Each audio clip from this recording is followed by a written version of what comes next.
মোহাম্মদ সুদীপ। আমার সামনে যে বাইকটা দেখা যাচ্ছে এফজেডএস ভার্সন 2 বাইক, এই বাইকের খুবই গুরুত্বপূর্ণ এবং ইম্পর্টেন্ট একটা বিষয়।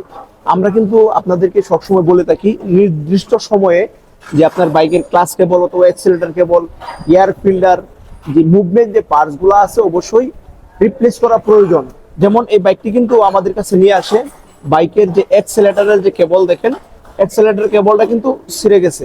বাট অ্যাক্সিলারেটর কেবলটা ছিঁড়ে গেছে, যার কারণে এই বাইকটা রাস্তায় বন্ধ হয়ে গেছে অ্যাক্সিলারেটর কেবল ছিঁড়ে।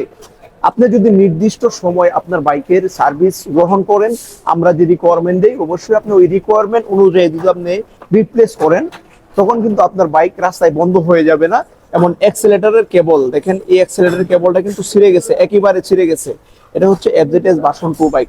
সো আপনারা যারা বাইক লাভার, বাইক ইউজ করেন, অবশ্যই টেকনিশিয়ান রিকোয়ারমেন্ট অনুযায়ী যদি আপনি আপনার বাইকের স্পেয়ার পার্টস বাইকে ইউজ করেন, আমার মনে হয় আপনি আপনার বাইকের থেকে 100% ভালো সার্ভিস পাবেন।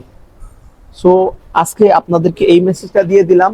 এই মেসেজটা যাদের কাছে পৌঁছাবে অবশ্যই আপনারা অন্যদেরকে দেখার সুযোগ করে দিবেন, যেন রাস্তায় বাইক ঠেলতে না হয়, ধাক্কাইতে না হয়। সো সবাই ভালো থাকবেন, সুস্থ থাকবেন। আজকের মতো এই পর্যন্তই। আসসালামু আলাইকুম। সাবধানে রাইড করবেন। Yes Yamaha.